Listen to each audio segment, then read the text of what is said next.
My dear viewers, welcome to my channel Shri ji coaching classes.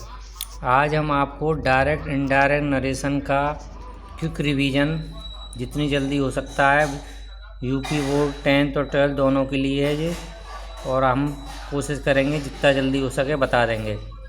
Direct का मतलब होता है सीधा कहने वाला, और इनडायरेक्ट कहने वाला। वक्ता के कई शब्दों को दो प्रकार से व्यक्त किया जा सकता है। हमें वक्ता के शब्दों को ज्यों का त्यों कह सकते हैं, उसे डायरेक्ट, और उसी को घुमाकर कहते हैं तो इनडायरेक्ट। ही सेड में ये हमारा जो कॉमा इन्वर्टेड कॉमा से पहले होता है वो रिपोर्टिंग वर्ब, और I am going to Mumbai ये रिपोर्टेड स्पीच होता है। इन्वर्टेड कॉमा में रिपोर्टेड स्पीच को लिखते हैं और ये कॉमा होता है।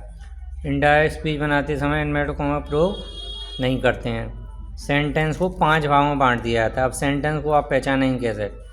एसर्टिव सेंटेंस साधारण वाक्य जो होता है हमेशा सब्जेक्ट उसमें कर्ता पहले होगा। इंट्रोगेटिव में क्वेश्चन मार्क लगा होगा। इम्पेरेटिव में फुल स्टॉप, इच्छा वालों में विश होगा, और एक्सक्लेमेटरी में साइन ऑफ एक्सक्लेमेशन का साइन लगा होगा। तो सबसे पहले हम आपको एसर्टिव सेंटेंस के रूल बता देते हैं। टेंस में चेंज करने का रूल है। रिपोर्टिंग वर्ब अगर प्रेजेंट और फ्यूचर में हो तो कोई चेंज नहीं होता है। और आप ये टेबल देख लेना, इससे हम बदलने वाले हैं। जैसे अगो का बिफोर हो जाता है, कम का गो, हैंस देंस। और अगर जैसे राम सेज प्रेजेंट में हरी हैज़ गॉन, तो इसको हम Ram says that Hari has gone. Will आएगा तो अभी जैसा का तैसा रहेगा। से या सेज सेट को इनडायरेक्ट स्पीच बनाने में से को टेल और सेज में बदलते हैं। He has said to me Ravi will, तो ही हैज़ ये भी प्रेजेंट परफेक्ट है हमारा, तो ये सेंटेंस हमारा नहीं बदलेगा। ये बुल गलत लिख दिया है, ये बिल आएगा। रूल नंबर 2, रिपोर्टिंग में पास्ट टेंस में हो तो रिपोर्टेड स्पीच के टेंस बदलते हैं। तो अगर टेल लग रहा है प्रेजेंट तो इसे टोल्ड पास्ट में कर दो। इज लग रहा है तो वाज कर दो। और अगर हैज़ लग रहा है तो हैड कर देते हैं, और इट हैज़ है तो हैड कर देते हैं। अगर हैड लग रहा हो, सॉरी, अगर सेकंड फॉर्म हो, ये गलत हो रहा है, हॉर्स डाइड, तो सेकंड फॉर्म हो तो हैड डाइड कर देते हैं। ये ट्रिक है हम याद करने की। अगर मान लो इसमें तुम्हारा द स्टूडेंट वर दिया हो, पास्ट कंटिन्यूअस है तो पास्ट परफेक्ट हैड बीन लगा देना। टोल्ड, अगर मान लो सेड दैट राम टोल्ड ए लाई, अब इसका हमें डायरेक्ट बनाना है तो रूल बदल देते हैं इसमें। और हेड का हैड बीन, इसको हम चेंज क्यों नहीं करेंगे, क्योंकि इसमें हमारा ऑलरेडी हेड है। अगर हमारा आई सेल दिया है तो आई सेड आई शुड हो जाएगा, और माई टीचर यूज टू का यूज टू रहेगा, मस्ट का मस्ट रहता है। टेंस संबंधी नियम के अपवाद हैं। अगर कोई सत्य बात है तो वो बदलती नहीं है। Universal truth, the earth moves around the sun, तो सेम रहेगा। द सन राइज है, ये ट्रुथ बात है। हैबिचुअल फैक्ट में भी नहीं चेंज करते हैं। कोई प्रॉवर्स हो उसमें भी चेंज नहीं करते हैं। हिस्ट्री का जिक्र हो उसमें भी चेंज नहीं करते हैं। तो ये हमारे सबसे ज़्यादा इम्पोर्टेंट है, इस पर आज ज़्यादा फोकस करना। अब पर्सन को बदलने के नियम क्या होते हैं, अब सब सीधा ध्यान रखना। फर्स्ट पर्सन आई वी को सब्जेक्ट के अनुसार, जैसे मैं मान लो आई डू नॉट लिखा है तो आई हमारा आई है तो आई रहेगा, डू का डिड हो जाएगा।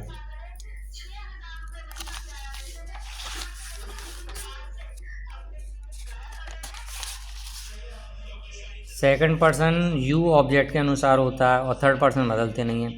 अब आई फर्स्ट है तो यू आ जाएगा, इसमें you was. You second person है, मी का आई हो जाता है सब्जेक्ट। यू सेकंड पर्सन है तो इसमें ऑब्जेक्ट नहीं दिया है तो हम मी मानकर आई कर देंगे। यू कैन गो टू, अब जैसे इसमें पीछे पर्सन दिया है तो उसे आगे ले लेते हैं, टोल्ड। और यू का सेकंड पर्सन है जो आनंद के अनुसार ही हो जाएगा। और he is a, Suresh said that he was a हो जाएगा। निर्मला सेड टू, आई का आई फर्स्ट पर्सन है, निर्मला सी के अनुसार वुड हो जाएगा, बिल का वुड होता है। और दिस को दैट में बदल देते हैं, और आई विल ही, हरी के अनुसार ही हो जाएगा। The typist said I have typed, तो आई का टाइपिस्ट ही हो जाएगा। और कुछ विशेष परिवर्तन जैसे राजू दिया है तो द टीचर टोल्ड राजू, आई का ही हो जाएगा।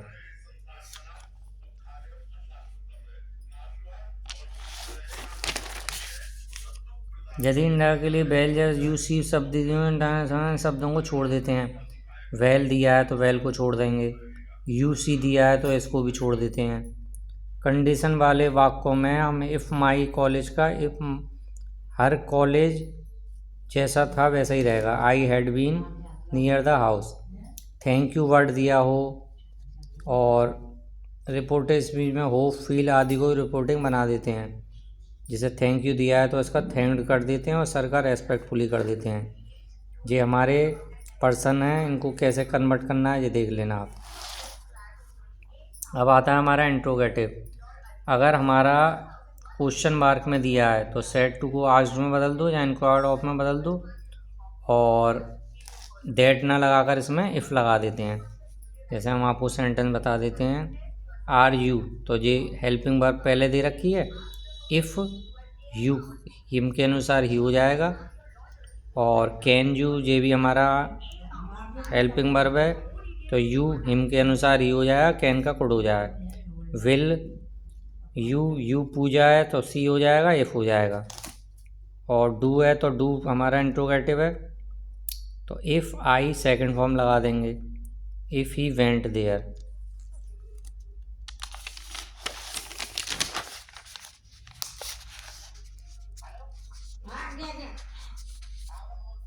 डिड का आई ऐड कर देंगे। और अगर हमारे प्रश्नवाचक शब्द हु विच वेयर वाई हों तो उनको नहीं हटाते हैं, तो हु का हु ही रहेगा और सिंपल कर देंगे सी वाज।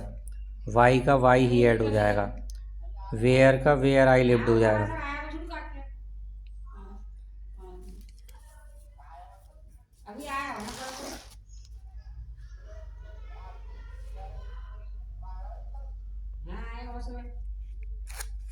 साढ़े छः।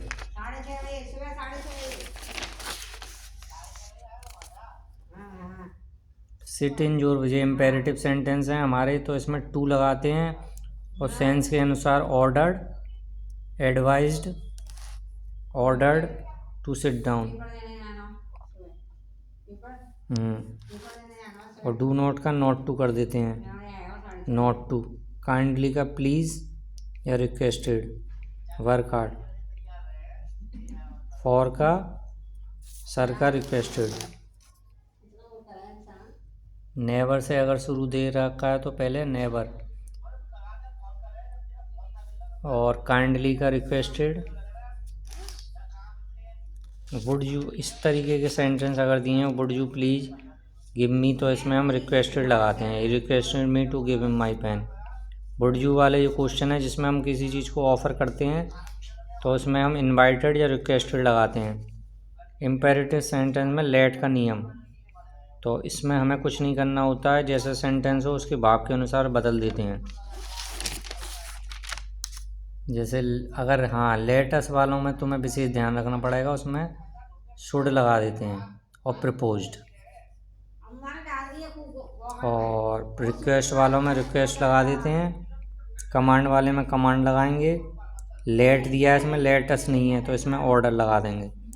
और that the man should be free. और जब लेट से कोई कंडीशन वाक्य हो तो उसमें माइट का प्रयोग होता है, जैसे Sita said he would go away hard might.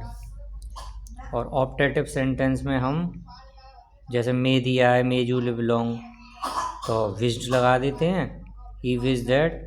इस तरीके से आपके पूरे डायरेक्ट इनडायरेक्ट हो गए ख़त्म। और एक्सक्लेमेटरी वाले हम एक ही वीडियो में दे देंगे। Thank you very much.